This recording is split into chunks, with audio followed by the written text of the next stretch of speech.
Hello Internet, it's Dice. I'm back to explain another fake internet hoax. This time it was the Gameoverse G-fuel energy drink collab.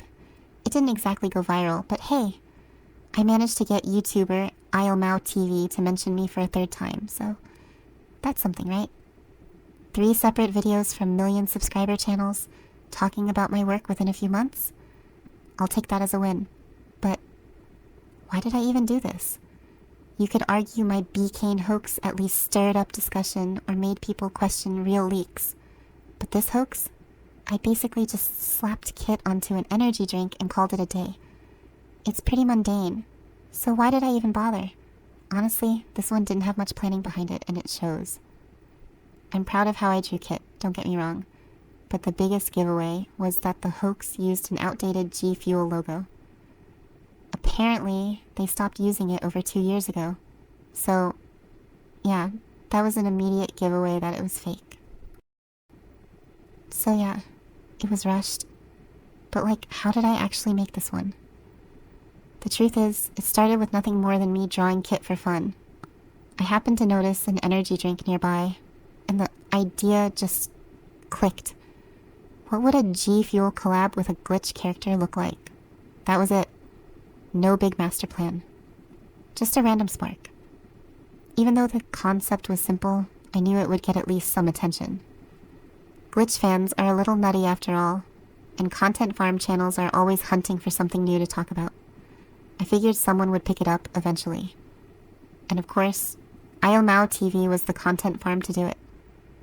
No offense to ILMAO, I do enjoy his content, but I think it's hard to argue he isn't a content farm with daily uploads. Which again, I'm not judging whatever pays the bills and makes you happy. At least his work seems well researched. But I'm getting off topic.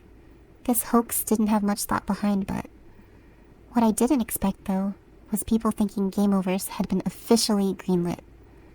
That part caught me off guard. I didn't even realize it wasn't greenlit at the time. So, yeah. Sorry about the false hope there. At least the hoax didn't last long once people noticed the outdated logo. Plus, with the new Hot Topic render going around, I think it all but confirms that Gameoverse is greenlit. I even saw one of these in person. No joke, I assumed it was a hoax at first. As for the process, I drew Kit in the same pose as Mega Man 9, as many have pointed out. It was meant to be a little nod to the show's heavy use of video game references.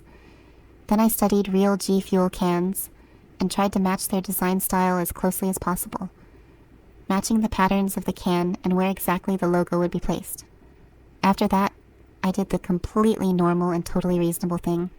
I printed out my custom can design a dozen times, bought a full case of G-fuel, which, for the record, I don't even drink energy drinks, I find them nasty, and found some discarded packaging materials in a Walmart trash bin. I reassembled everything, sealed the cans back up with tape, and then somehow convinced an employee to let me quickly step into the back room to take photos on a conveyor belt before his manager would catch me. Shout out to that employee, by the way. They were super nice. Honestly, the most nerve-wracking part of this entire hoax was leaving Walmart with the entire G-fuel case without paying. Even though everything I used was mine and was paid for at a different store, it definitely looked like I had just snuck into the store's back rooms and stolen an entire case of G-fuel. I wouldn't be too surprised if I'm no longer allowed in that store. So yeah, I wouldn't recommend doing what I did. But for me, it was 100% worth it. I got to trick a few people online and got some Reddit karma. More importantly, though, I get to see completely normal reactions to the idea of drinking Kit-flavored soda. Jokes aside, I genuinely had a lot of fun with this one. There's something incredibly satisfying about creating something convincing enough that people mistake it for official content.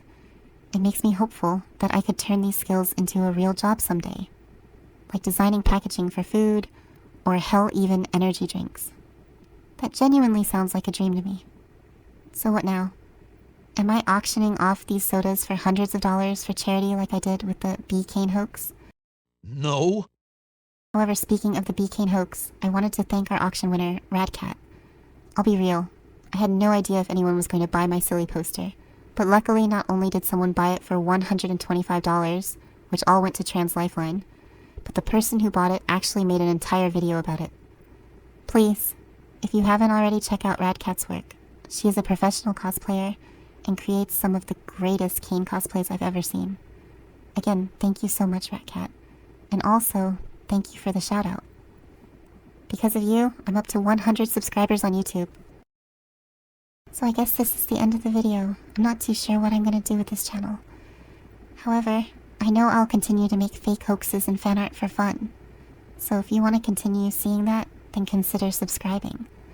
My next hoax won't be made until the end of September, sadly. So you'll have to wait a bit for that. However, until then, I'll catch you later. Peace.